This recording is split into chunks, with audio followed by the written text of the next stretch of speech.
Welcome to the Paddle Pursuit Podcast, a podcast about paddle racing, the community, equipment, and everything else we can think of. Thank you so much for joining us today, and let's get started. Hey, everybody, welcome back to the Paddle Pursuit. I'm Robert Norman, your host, and today I'm here with Bailey. Bailey, this is the time I get to ask you, how the hell do you pronounce your last name?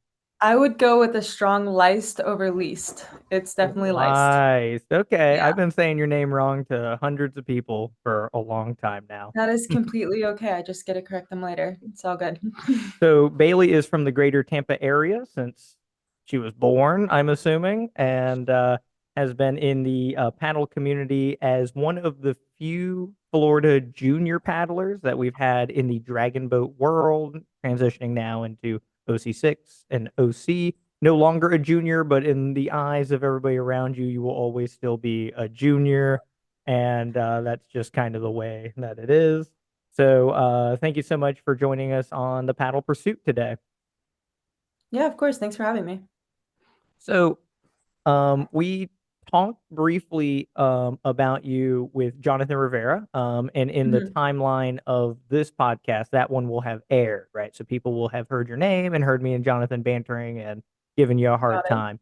So give us the start of you in the paddling world, the age, what got you into it, and some of the progression being a junior paddler initially. Okay, so I definitely started with paddling through dragon boating, of course. I think you're allowed to race when you're 12, so I think I started a little bit before that, like probably like late 11. And it was mostly through my parents were my dad, and then he sucked in the rest of the family. They were on Tampa Bay Blade Runners. Back when I think they got into dragon boating, people normally come from like community or they go like corporate where they use like team bonding as like everybody get in and like each other because it's workplace. But so he got into dragon boating through that. He actually really, really loved the sport. It was a huge passion of his. And then it was more like free childcare, like bring your kid to practice. So we just got dumped in the back of the canoe out of eventually a youth team kind of sprouted up out of that. But for the longest while, it was just in the back of the dragon boat. And then I kind of discovered that I really liked the sport as well. From there, it was Outrigger is more of a training tool to a lot of people in dragon boating just for time trials, so they hate it and it's uncomfortable. And then the more time I spent on one training, I sort of really enjoyed it. And then I began to see it as its own sport, which it is, but people need that little gateway into it. So from there, I sort of got into OC6 and OC1. So what was so like early 11, right? What Yeah. is your perspective on being a preteen, right? In a sport that is mostly 40, 50, 60, 70, 80, 90 year old. You know, it was so funny. At first, I was really intimidated and I was very quiet. Like I was really shy and just kind of quiet kid in the canoe. Um, But I think there's a moment where I was listening to all the adults joke around in the boat, and I was like, "Oh my god, nobody changes." Like, they're just all like nobody really changes from kids to adults, especially, like, s with some of the humor going around the boat. Um, so but from there, it definitely there's a little bit of imposter syndrome that kind of sneaks in there, but with the whole team, Tampa Bay Dragon Boat, for me growing up with them, because I really did grow up with them, they're all family, and so it's like I grew up with a bunch of cousins and aunts and uncles and, so it was really great for relationships, and I could always come to people with advice. What do you feel is one of the reasons that when I think of junior paddlers in Florida, Mhm. there's not many, right? What do you think is a contributing factor that kind of sets aside that you've started in the sport and progressed for so long, as opposed to other kids essentially coming and going? What are the factors that influence that? So I think it's really interesting because there was, Tampa Bay Dragon Boat Club did have a youth team for a brief period of time. David Nelson was the coach for that. And I think it kind of fizzled apart as some of the older kids went to college, not enough new kids coming in. Tampa's not really a great area because the community is just starting out, and especially when there's not a big community, it's really hard to get into. I think I stayed with it at least through high school just because it was a thing that me and my dad did, and I really liked it as a sport, and I found it was really interesting.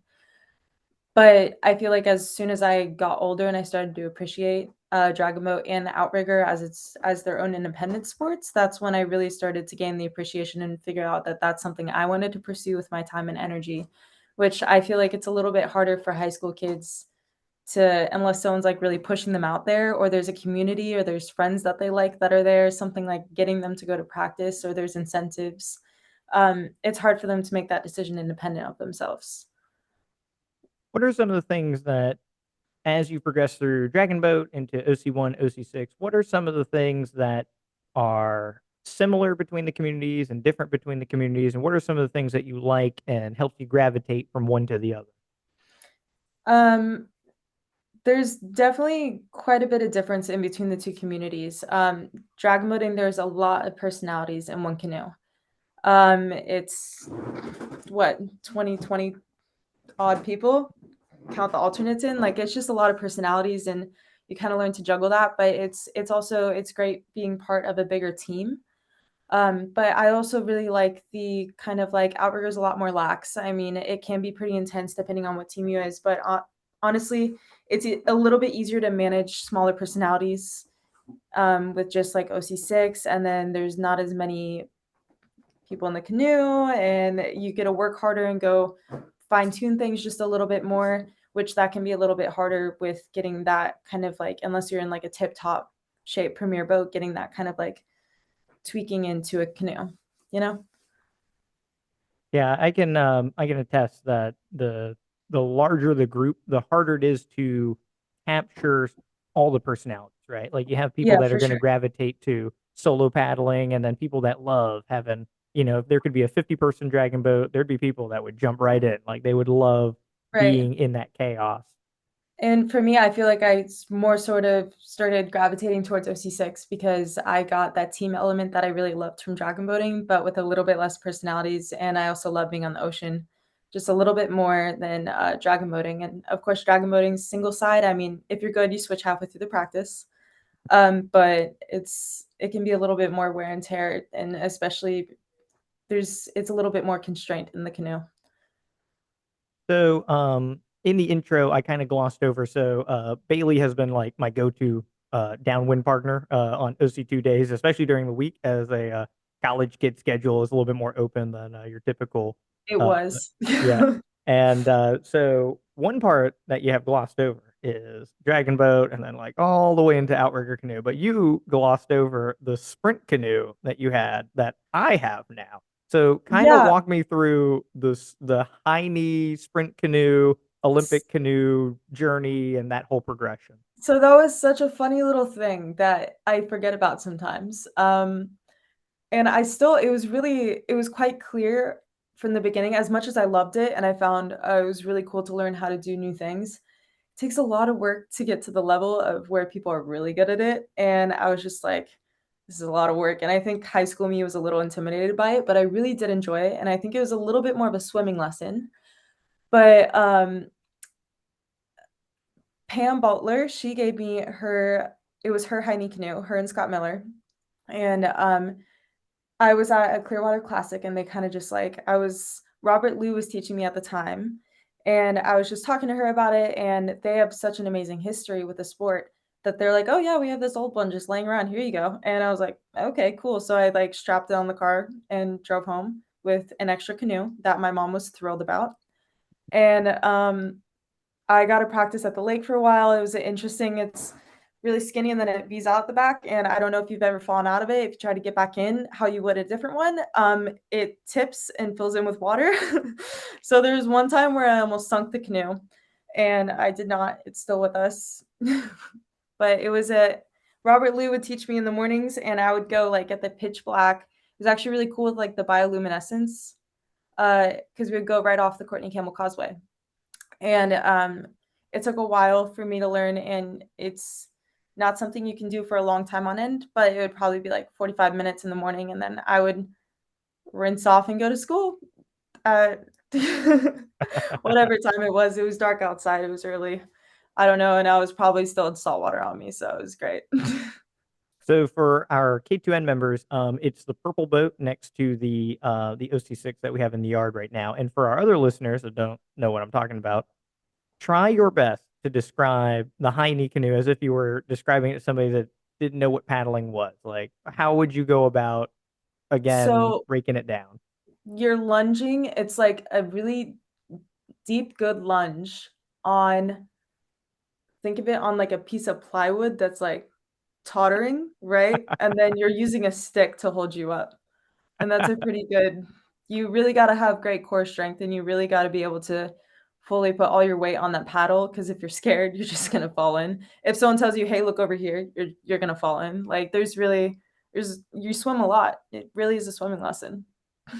So, episode 2 of the podcast, Joe Sirkovich on the kayak side using the Olympic kayak, his terminology for it was everybody pays the swim tax, right? Mhm. And so, since he said that, I think of like even in the sprint canoe, same thing, right? Everybody pays that tax in trying to figure that boat out.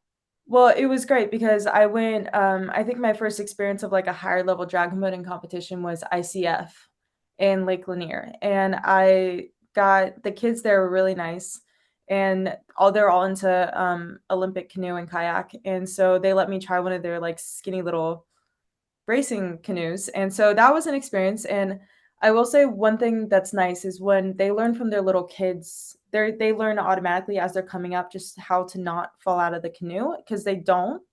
So not a lot of them learn how to get back in, at least from my understanding from what they told me. They were all quite shocked that I could get in from the water because I mean I'd fallen out so many times I could get back in. But I mean that was a skill I appreciated from learning at a much older age.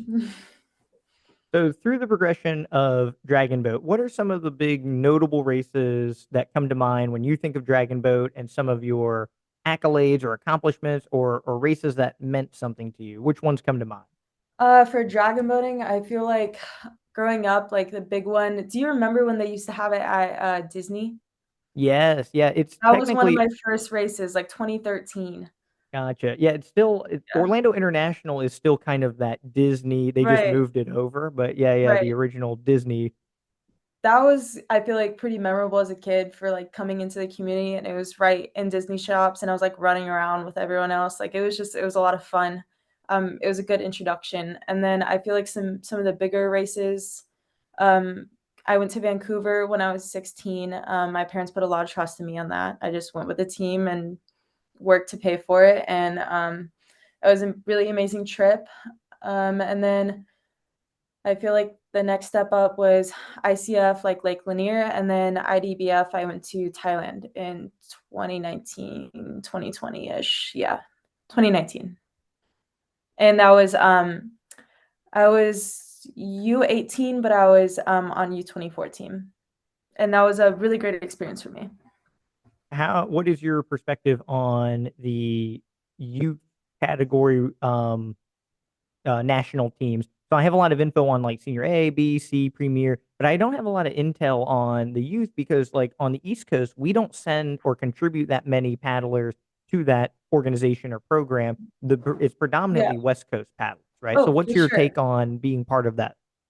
So Florida in itself doesn't do a great job, but just in devoting youth paddlers, because I think there was Jason was the other one. I don't think he's youth Hmm. anymore. I'm 22, so I'm still technically youth for the next cycle. Right. If you count U24 as youth. Hmm. Um, but the youth program they've done a really amazing job in the way that they've developed in the last few years because they've created these breakout pods and everybody that's kind of older like me that's been with the program for a few years has within each pod there's like sub mentors and they're bringing in anybody that might be interested in and they're doing like weekly Zoom calls or back when they're getting closer to the cycle having like these team workouts and everyone staying in touch and developing people as paddlers. And I know there's a lot of people from like DC, Philly area. Like just there's more on the East Coast than I thought there was going to be on the East Coast, but definitely not in the South. So I feel like they've come a really long way in developing those youth paddlers, but it's still clearly gone quite a while to go in Florida. Yeah, and in Florida, you named the two people, right? Jason Manalo, and Yeah. then both of you are linked directly to your parents' involvement, right? And Yep. I think that's one of the major hurdles is, Mhm. and it's common discussion on the podcast for all paddle disciplines, is if you remove that factor, how many paddlers do we have in general that don't get kind of ushered in by directly their parents? And the number is almost zero. Like there's not Right. many like 9-year-olds that like look in a catalog and are like, hey, I need this $7,000 Oh, thing to like right, do this. exactly. So unofficially, I have like, especially for buying an outrigger, some of my scholarship, most of my scholarship has gone like I get money back. I'm very fortunate. Did I purchase a canoe with it? Possibly. Like, it's just it's for educational uses. So So, the progression from dragon boat into outrigger canoe, what are mhm. some of the things that you learned? And then what were some of the events that you got to put some of those skills to the test? So, progression from dragon boat to outrigger. I think there's a huge technique difference. A lot of things that will make you feel really big and strong on the dragon boat will do jack shit on the outrigger. Like you're just not going to move. You're going to make the boat bounce. Like it's not good. So I feel like there was quite a bit of learning curve, and I will say I'm very fortunate in the area that I'm in, where I've had a lot of people that have been paddling for quite a while that have been fortunate to let me come out in the mornings and train with them, like Hildren, Kelly Truitt, Jonathan, Robert. Like I've grown up watching all these people paddle, and I've been able to chase after them and like learn from them in the process. So I feel like that was huge for me, slowly getting into the community with that, and then also, of course, OC6. Some of the bigger races, I love going to the gorge when I can. I was the last 3 years. I love downwinding Florida. We don't get enough of it. It's just very unfortunate. We get dry, hot, and flat, or not dry, humid. Um, so I love going to the gorge, and I would love to. Oh, I went to Chattajack twice, which was also huge. Might not be happening again, but we'll talk about that later. And then let me see. Any other big outrigger races? Not really. I like hitting up some of the smaller like Clearwater Classics locally. I love OC6 races. I still need to get better at getting OC1 races in. So, So, what are some of the things? So, like you had mentioned, when you're taking dragon boat skills into the outrigger canoe, it's like hitting a brick wall, right? Like some of the mhm. things that are like a safety blanket in the big boat is Oh, I love that. You can bring the cat back. It's all good. some of that stuff it fails you, right? But it feels like from the outrigger canoe back to the dragon boat, all the skills you learn in the OC directly help back into the team boat. What are some of Oh, the for sure. feelings of like when you have a crew that all does OC? What are the differences that you feel versus paddlers that are only dragon boat specific? I think dragon boaters tend to try to rely on some of their upper body muscles the most, and when you're in an outrigger, you really need to be using your whole body. Like you can't just forget about your legs. You can't forget about your core. Your core is huge. So when you're in the dragon mode, like that might get you by because as long as you're going in time and you're putting some strength into it, like you blend in good enough. But as soon as you're in an outrigger and someone's not pulling their weight properly, you feel it. The canoe feels it, and you really feel when you're in a canoe where everyone their techniques all lined up and the timing's good and everything's going how it should and everyone's putting in power at the same time, and it runs just a hell of a lot smoother. So that's I feel like you can definitely feel the difference for sure. I'm sure you know that. Yep. There's sometimes when or ask questions that like I kind of know the answer, but it's nice to I'm hear it sure. from other people because then it's Right. like when other people are watching, especially like you have two people that are agreeing on an idea and it kind of like paints a big picture. And I think that's Hmm. one of the fun parts of the podcast in general is you have a lot of common themes from one episode to the other, and people are from different parts of the world, but overall there's a lot of commonalities. And that's one that's been a very, again, common truth. Talking to Jonathan about the premier women's Hmm. team for USA Dragon Boat. What's the one thing you can do to get on the team? Get better at your OC paddling, right? Like it was Yeah, one of the for sure. flat out ideas, and it's something that all coaches are looking for today more than ever, which I think is a great thing. So, looking at you were starting the sport, your progression through, what would be some of the commentary that you have on if you were elected to grow youth paddling in Florida? What would be one of the first things that you do, and how would you try to implement it? That's scary. If I were to grow youth paddling in Florida, it I was thinking about this question earlier when you kind of proposed it, and I think it would be really hard because it's not just like all these programs. You'd really need a big culture shift and where the culture of the community feels like it's significant to invest the time and energy into developing the sport, right? Because it's not just you have to find somewhere that's near water, somewhere that's safe, it's not filled with alligators because it's Florida. You need to buy a really expensive boat. You need to have someone to come and coach these practices for the kids need equipment, paddles, everything. So it really takes it to mean like it needs to mean a lot to the community for these people to invest their time and energy. And then the kids, you got to convince the kids that it's cool, and their friends have to want to do it. And like I think it's easier once it's up and going and there's a history of it, and it gets rolling. When you're starting like scratch from this, it would really take a big movement. And then I don't even know after that if it would just fizzle out after the 4 years, after that set of kids goes. Because I think again it would have to be something that's really culturally significant to that group of people for them to continually invest in it.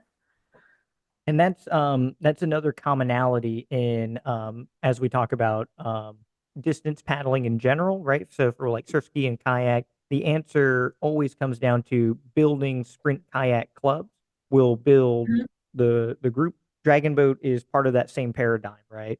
Right, It has a lot of things that there's safety in numbers. You can put 20 kids in one boat. They only got to paddle for like 90 seconds, so the attention span right, is there. It's exciting.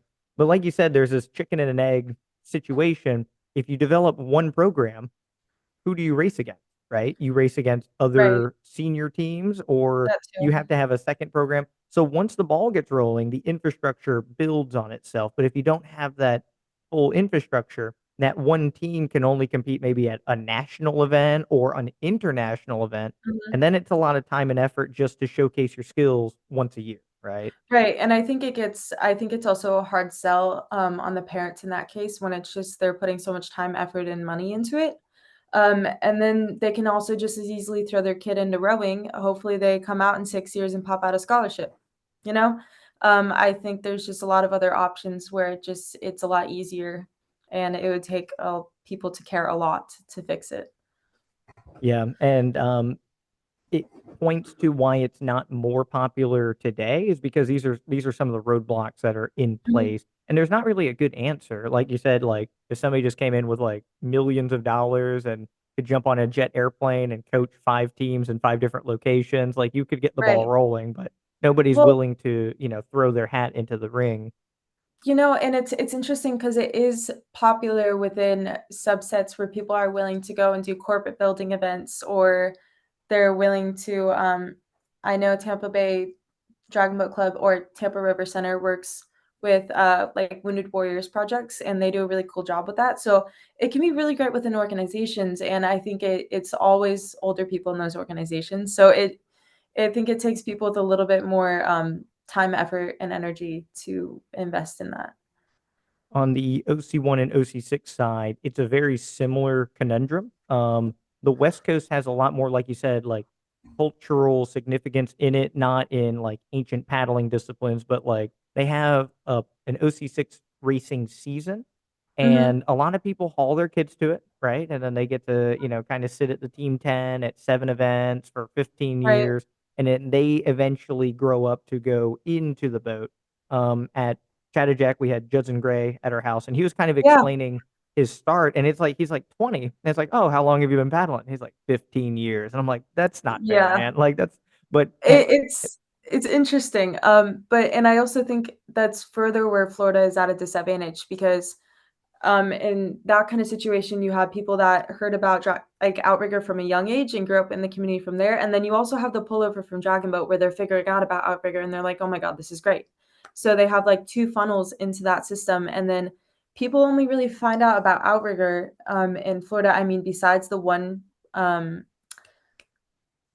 East Coast team from Cocoa Beach that had a youth team at Clearwater Classic last mhm. event. I was shocked at that. That was fantastic.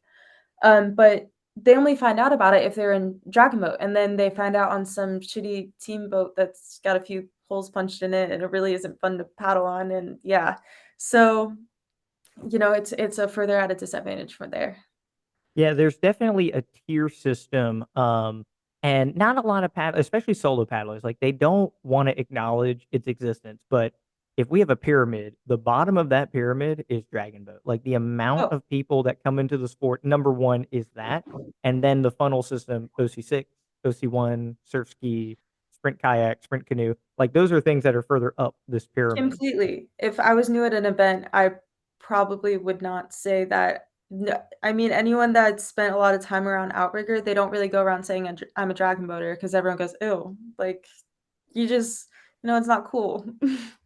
Yep, and there's definitely like a stigma, and it's interesting how that works, and it doesn't deter dragon boaters from pursuing it, which is No. excellent. It's just Yeah. like you said, you have to like you show up at the event, you like put your hood up, and you're just like, oh, Mhm. where do you paddle? And I'm like, not a dragon boat club.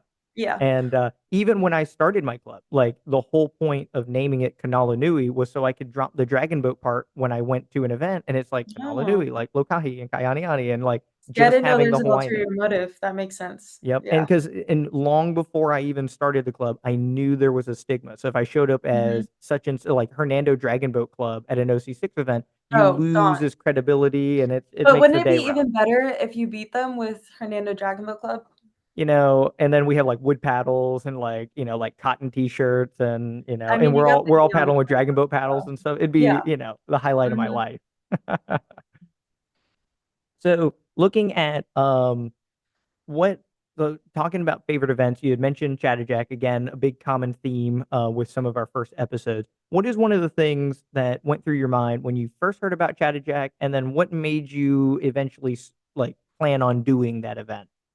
So the first time I did it, we did it on a mixed crew, and that was a lot of fun, and it was just such a great experience. We got such a great group of people together, and I just had such a good time on that canoe, and I think it alleviates a lot of the load on your body when you're going a lot faster down the river and you're training with other people, and mentally it helps when you got someone back there that's not dying, besides yourself, like you're not just alone by yourself for 4 hours, 5 hours, 6 hours on the river. So why I did it again is a great question. I did enjoy it again the second time. I will say this time when I did it, it was probably like 25-ish miles in that I was very not happy with my decision, but I survived.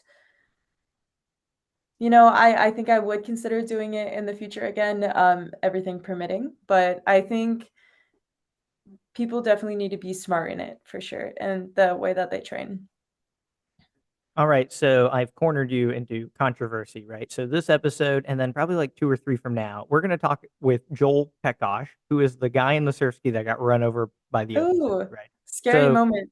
give me your commentary on having 30 death machines on the start line. What's it like being in the death machine, raining havoc on everyone around you? What's your So what's your thought on all that? so all I'm gonna say is if I'm gonna have a bunch of cyclists on a road with semi trucks, it's probably not the smartest idea. So I think there should have been a separate start, without a doubt. And there should have been better clarity at the race line and making people move over to where they're supposed to be so that that situation could have been avoided. Because what really did happen was people everywhere. So when the crash did happen, there was just no escape. Our canoe was only involved in, I hope my memory is correct, once at the start, which was happened when someone's nose caught on someone's tail, and then we were the third boat over in that interaction. So we had the whole shit show coming and railing us from the side, and then we had nowhere to go but where we were being pushed, and that was a huge issue because someone did. I think he continued the race, but there was issues surrounding that. And of course, it was not within. We couldn't stop. We couldn't go anywhere. So that was just a whole it was really messy, and I think inside the canoe, it was scary because we don't want anyone to get hurt, but it's really was an unavoidable situation for where people were in the canoe. For the people in the canoe, it was completely avoidable on every other concept of the race. The reasons for not separating the race start were like daylight hours and permits and all this. 5 minutes. Just 5 minutes. Like it could have been avoidable. Yeah, people's lives, lots of injuries. Yeah. Yeah, going into next year, I think the intel is that they are going to have 3 starts and to continue to promote the OC6 start. And I should uh, hope so.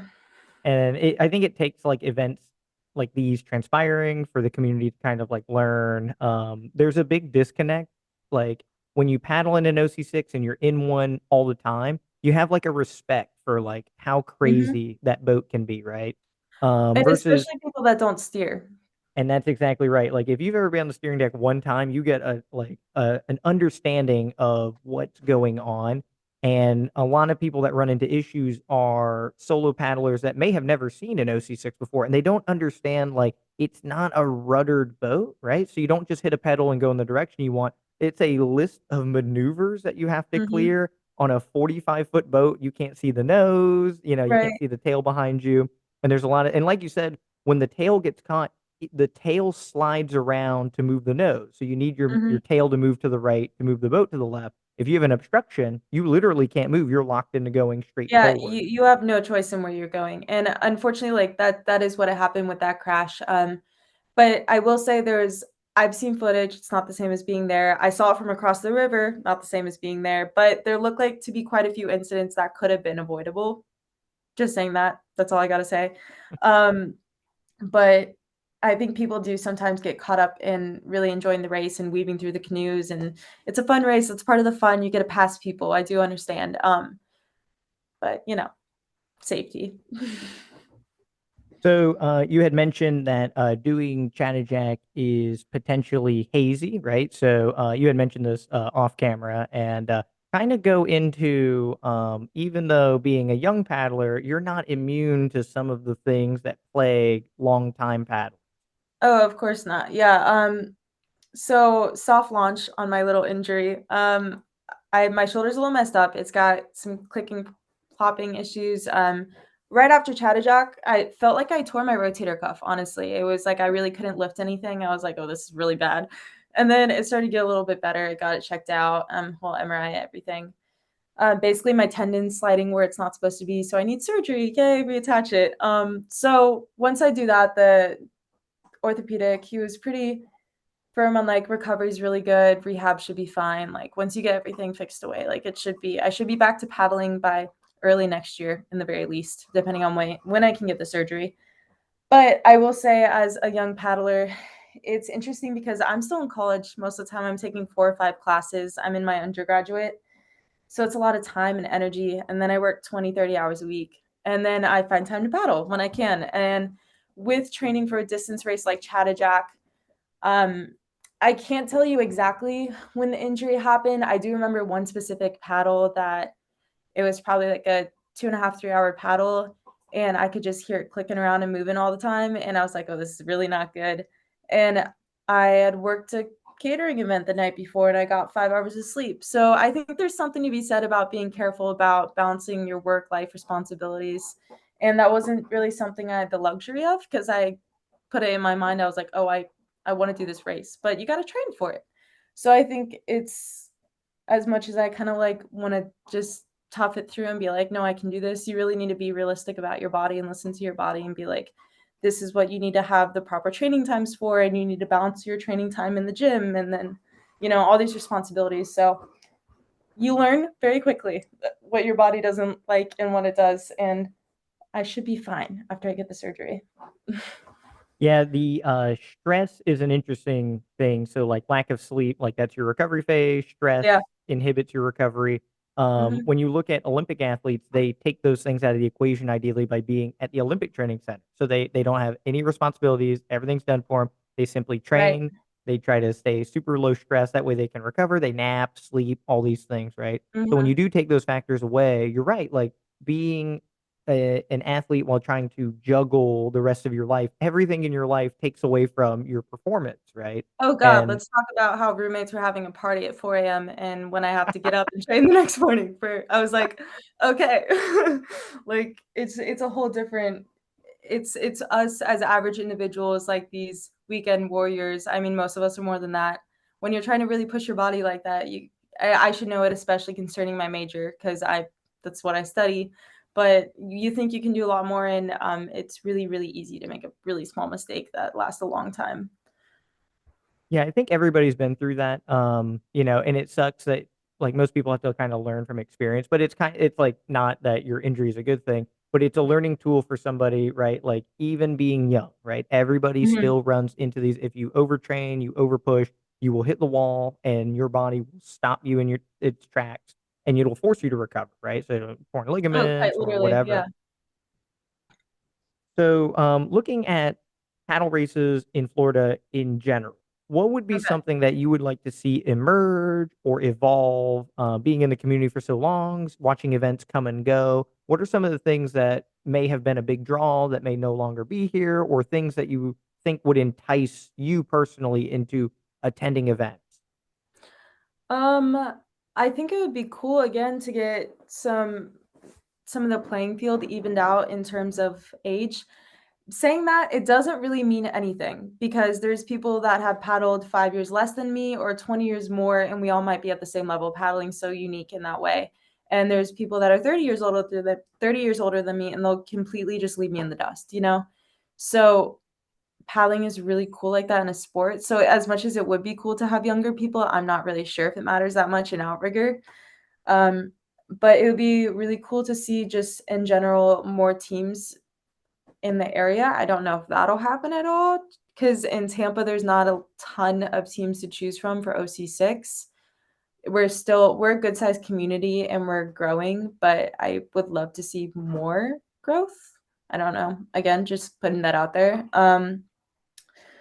And then honestly, all the races I've been to have been really great in the OC6 races have been great in turnout. Some of the races are pretty still expensive to get to, like Nish is a pretty expensive race, just travel, hotel.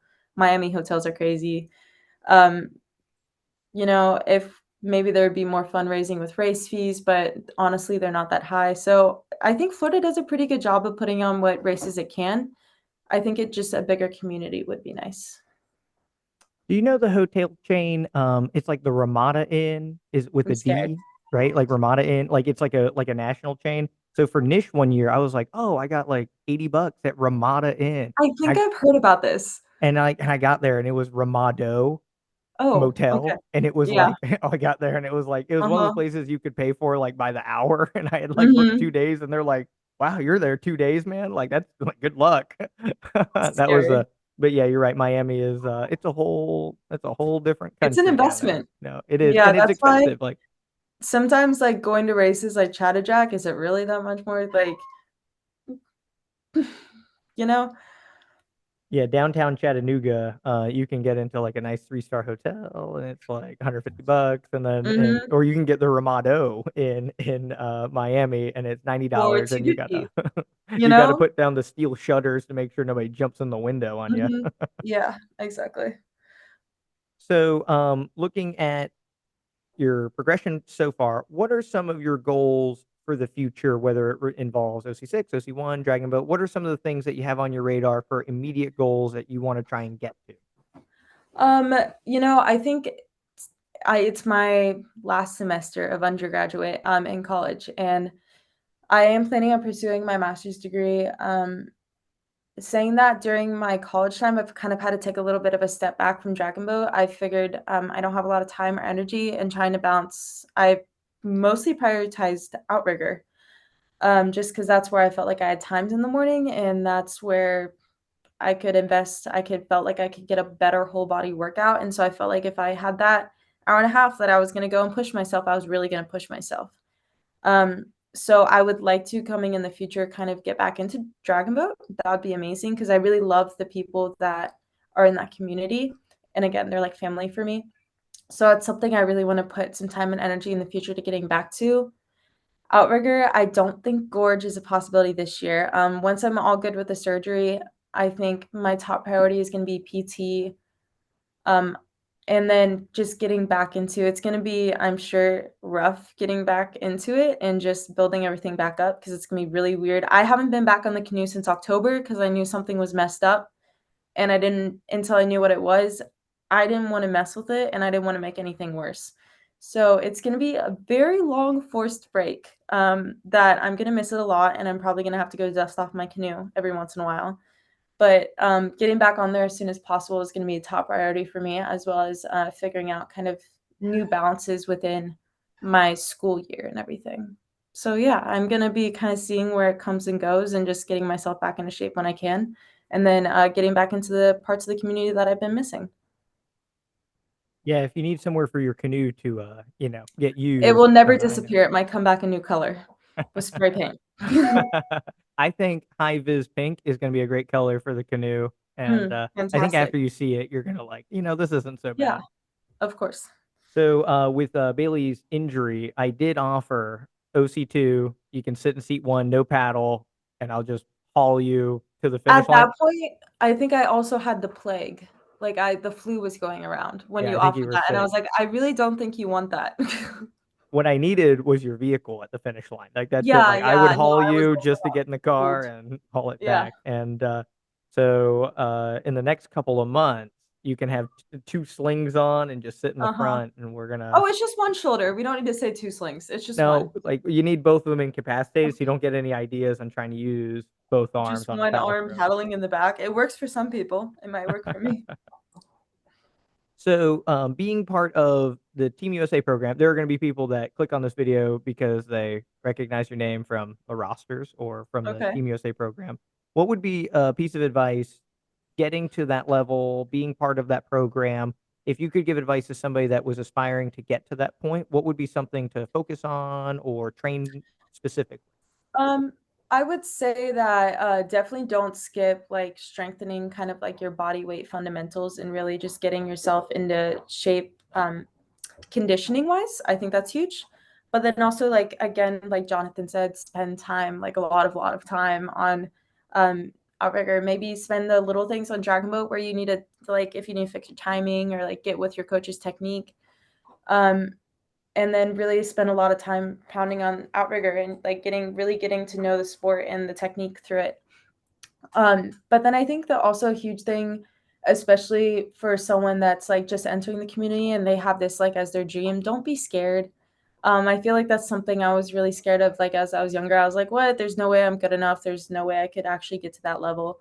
Um, like I feel like, especially since it is an older community and it's so sparse on this side of our world, that you just feel like an imposter all the time. So just really putting yourself out there, making the connections and listening to people, just be like a sponge and absorb everything and it'll work out.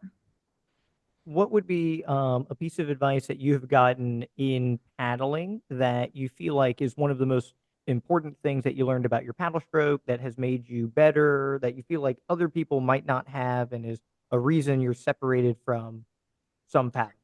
So I think that's kind of interesting where in paddling, I feel like you get all this advice and it doesn't make sense until like 2 months later or like 2 weeks later or until, but it never, like maybe something will click the first time you hear it. And then you're just like, okay, that makes sense. But a lot of times you're like, oh, that's what they were talking about. At least that's how it's worked for me. So I can't really think of like one singular piece of advice. I don't think there's one thing that's so crucial that it outweighs everything else. I Maybe, yeah. What were you gonna say?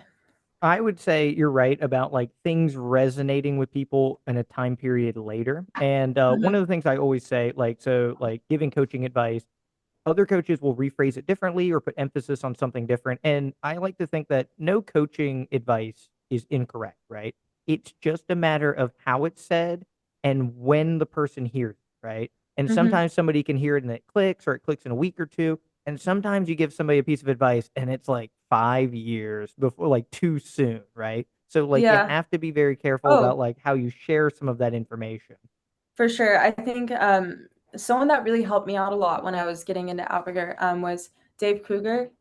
Do you know? Yeah. So he's huge, like, he's really great coach, and so he was helping me out a lot with technique, and he was really helping me begin with, like, the catch, and a lot of the stuff he was teaching me, it really didn't click until I think like a month later, and I was like, "Oh, okay, I got it." Like, just, like, kind of entering with, like, forward momentum, not just, like, dropping down. Mhm. So that took me a lot, like, a second to sink in, so that was kinda just one of the things that took a while, you know? Are there any other cross training pursuits that you have done that you feel like help with paddling that isn't directly paddling? Yeah, so let's talk like a little bit about safety. I like to open water swim, and that's something I do with children when I have time. I think I can still do that with my shoulder. I'll see. Probably not. But Probably not. I think it's fine. It's just the cross body motion. We'll This is see. why you're hurt, is because you Yeah, think you can. yeah. But just the confidence of knowing that even though you're supposed to have a flotation device with you on the canoe, Mhm. um, we should know that in Florida, especially after recent events. Just knowing I can swim 2 miles in open water and, hey, I'll be fine, like, even if I'm 2 miles away from the beach, or in the very least knowing that I have that comfort level and that I'm completely comfortable if anything happens. Be like, because there's a lot of people that, especially when they get through Dragon Boat, like, they come through the Dragon Boat pipeline, they're not comfortable with swimming, and you shouldn't be on an outrigger canoe if you're not comfortable with swimming. If you cannot tread water for 15 minutes, you should not be on that canoe in the very least. So I feel like swimming was huge for me, especially because it's really good for your shoulders, mostly, and, just, like, your whole body function. And then I think one thing that, again, I had to cut out closer to Chatterjack training was, lifting, and it was part of, like, me not having enough time, energy to lift. Just paddling is partially what caused, like, my muscular imbalance that pulled my tendon out of place. So So, touching on safety. So, mhm. for anybody that's familiar with the K2N stuff, I always have my life jacket and my leash and all that stuff. And then any videos where Bailey is featured, we're both totally every time she won't leave the beach unless we're totally safetied up, right? What are some of the safety precautions that you feel are necessary for like downwind? And then what are some of the Yeah. things that change as the conditions get a little bit more like calm or tame? Like, how do you change your safety protocols based on your environment? For sure. So, I will say, like, don't ever let someone shame you out of not wearing a life jacket. It's a huge thing when I go to the gorge. People do laugh at people that don't wear life jackets. Like, if I come in with a full life jacket, they're like, "Ew, why are you wearing that?" And we had someone pass away recently because he was off his canoe, and if he was wearing a life jacket, he either could have received help quicker or they could have found him easier. So just having your wearable PFD on you, keep in mind if you're unconscious, you can't pull a string, you know, keeping your leash on. So if you get separated from your canoe, you can at least, hopefully, there's a leash there that you're able to get yourself back to your canoe. Have a backup paddle strapped to your yaku. Paddles break. I've hoolied and my paddle goes in the other direction. Thank God I had one behind me that I could unsnap and go get my paddle because it's expensive. But also, if I didn't have a paddle, hopefully I would have drifted to shore at some point. Always have someone that you go out with you. I at least like if you don't have someone that you're with, whoever your car is that's picking you up from each location for downwinds, have your cell phone on you in a waterproof case where they can track you. I feel like that's the main ones. Some people go extra and they get flares or whistle. Actually, whistles have come in handy a few times. I will say that some of the surf ski guys will have whistles, and if someone they flip and they're tired, they can't get up, Mhm. you won't know as long as if some people aren't. When I go, I like to make sure I can see everyone, and some people just take off, and if you're with a group of people that just take off and someone flips behind you, hopefully they turn around and pay attention. Yeah, I think that's one of the most important things with the safety dynamic within the group is there Mhm, are some situations where you are going to be on your own, right? Like even if you're in a tight group, somebody's going to have to turn around, look for you, and so on. But if you're mhm. for sure everybody has their life jacket, leash, cell phone, all that, you know that like they're going to be okay for like 5 minutes until you can Oh, turn for around and catch sure. them, and so on. Versus if they Yeah, don't have any of that gear, you turn around 2 minutes later, you see the canoe, where the hell are they, right? And so right. now you run into this predicament of trying to Exactly. find people. Well, and it's simple as, like, you don't I'm not saying, like, every minute you're like, "Where are they?" But maybe every mile check in, mile and a half, and we all make the mistakes where you're overconfident and you don't turn around, and then you end up losing someone, and again, most of the time, it's not severe, "Oh, they flipped their way back there, it's not a big deal, they catch up with you an hour later," but it's scary, and it's not worth it, and it's a lot easier if you just are a little bit safer and a little bit more careful. What are the things that you do to assess your situation? And then what are some of the changes in the protocol that you follow if it's like you're paddling on the Hillsborough River, 0 mile per Oh, hour wind? yeah, of course. I mean, this is probably gonna get me in a little bit of trouble, but, if I'm just going out in the mornings, I don't really bring a leash, or a life jacket if it's flat. If I'm just going where I normally go, it's Hillsborough River is really flat, and if I'm fairly confident in my ability that and in my surroundings that I can swim back to wherever I'm supposed to be, or I'm out with a group of people, or maybe I don't go places that I'm unfamiliar with, you know? But if it changes and it's really windy and it's a little bit scarier conditions where you're not comfortable, like if it's blowing over 25 here, definitely have a leash, life jacket, everything. You know, if you're going on a downwind and it's going to be big water, you should probably have all those safety measures with you. Big water for us, just clarifying that. Um, so I think you kind of have to be mindful of that. And then if you're at all sketched out about your confidence level, maybe you should have that stuff with you. I think it's a lot of people going, oh, no, it's fine. Like, maybe not fine. Like, maybe you should just have it just in case. Yeah, and I agree.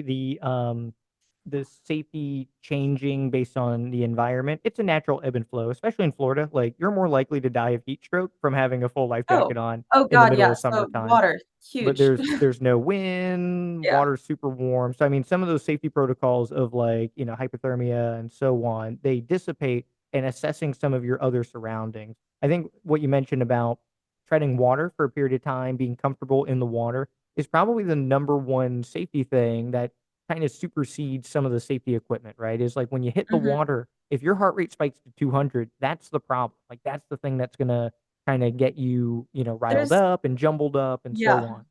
There's some people that are so scared of hooliging that when they do it, the first thing they do, they freeze. They have no idea what's gonna happen. And I think honestly, the first thing that I can tell someone that's brand new to Outrigger, go and flip 10 times and get back on the canoe and get really comfortable with it. Because if the worst thing that happens is you get wet. That's like people are so scared of it and they get so tense and they flip in the wrong way or they hit their head on something and it's all practice and there's only been like one time that I've ever flipped on a downwind and I've been like, "Oh shit." And I mean, even if it's like waves, normally I just like throw my ama over next to me in the water but then if a wave's knocking it down, I know, okay, let me just duck under my canoe and grab it from the other side and I can yank it down with my body weight and a wave won't knock it down. So like just putting yourselves in all these different situations and knowing like having a backup plan or like multiple different ways to do a thing if one thing doesn't work. And you only know that way if you practice it and you do it and you're comfortable with it and practice it in like flat conditions. And I think that's something we need to do more in OC6 because nobody in Florida practices OC6 hoolie drills and we need to do that more often.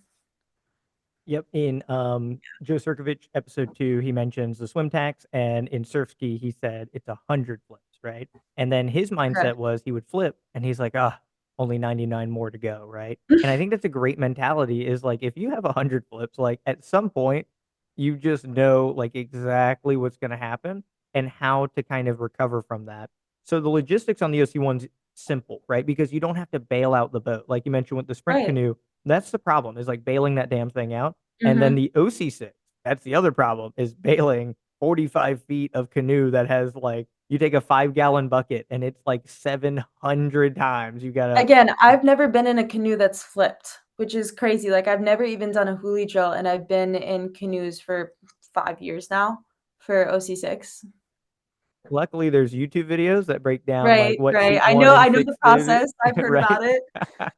Yeah, And you're right. Like, we have a spec boat out here, and the AMA is like 40 pounds, so you can have everybody yeah, paddling right side and a seventh person mhm, leaning on the outside of the boat, and the boat just doesn't flip over. But the unlimited boats, shoot, I mean, if you got 6 people on the right side, it'll flip instantly, right? right, And you're right. It is a good thing, even in just shallow water, right? Just take the boat out and just kind of flip it, go through the yeah, procedure. The big pain is bailing it out because you sit there for like right. 15 minutes, like, chucking water out of the thing.